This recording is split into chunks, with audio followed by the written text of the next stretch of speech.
Welcome back to New Day. Today, Shanghai is one of the most modern cities in the world, but in the 1930s, things were quite different. City of Devils, the two men who ruled the underworld of old Shanghai, is a new true crime narrative taking readers back in time. New York Times bestselling author Paul French joins me now. It's good to have you here. Thank you for having me. So what got you interested in this period of time, which seems so incredibly exotic? Oh, well, for some reason I studied Chinese at university and then ended up living in Shanghai for 20 years. That's amazing. I felt I was walking in the footsteps of all these people that had lived there in the 30s and 40s, because we forget that it was an international city. So many Brits, Americans, French, it was an international town. So what accounted for the fact that it had this giant criminal underworld and these two guys who kind of ran the whole deal? Well, the thing about Shanghai was that, it had been created as what they called a treaty port.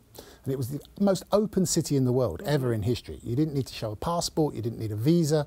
You could walk off the boat and give them any name you wanted. Now that attracted a lot of, it was very good, it attracted a lot of refugees, particularly from Europe, from fascism, who were able to escape there. Right. But it also meant that anyone who wanted to leave their past behind and disappear could walk off the boat too. So what does that term being Shanghaied mean, and is it connected to this period of time?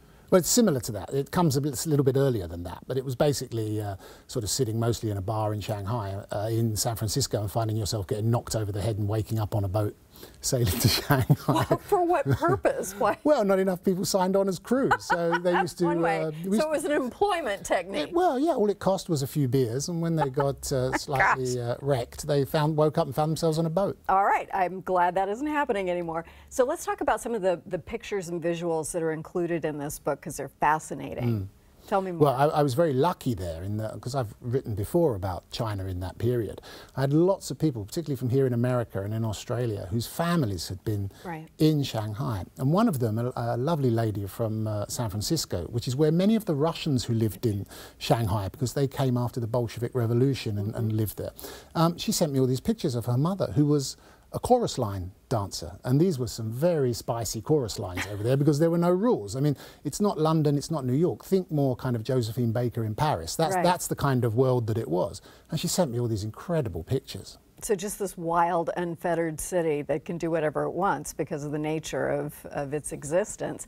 So living in China for as long as you did, how do you reflect now on what's going on in terms of our potential trade war, our relationships with China, and kind of what seems like a changing set of alliances in the world? Well, it's not a potential trade war anymore, it's on. It's on, I think by the tune of 25% each way. Yeah, and China is going to retaliate. Now, it's going to be tough for China, as it is going to be tough for America. But the problem is that China, of course, has complete control of its economy. So if factories are suffering, companies are suffering, they'll be told by the government not to lay off workers. Use your reserves, keep paying wages. We don't want any disturbances that can come with unemployed people. That's not how we work in a free market economy. When you're not making the sales anymore, you lay people off. Right. War is the word we should use, because in a war there are always casualties. And there's going to be quite a few casualties in this. But I think what really worries me, perhaps, as a European as well as someone who knows China, is that America is engaging in this without really taking too much concern of the worries that the European Union, Australia, Japan, South Korea all have with China.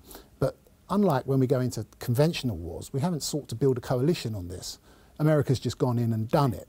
Now, of course, for those of us in Europe, Australia, Asia, whatever, we're now, of course, just going to sit back and see what happens. So I think that the people I feel sorry for are the people who will be the casualties here, and that will be a lot of people, I'm afraid, from manufacturing through to, lobster fishermen up in Maine. And if it carries on, of course, it'll knock on to what we would call invisible exports or soft exports, and it'll be less Chinese coming to study in universities, or perhaps restrictions on Hollywood films being shown in Chinese cinemas, and that's going to hurt a broad swathe of the economy. Right. Well, and it also endangers the idea that we can make peace with one another, that we can figure out how to make this integrated economic world work.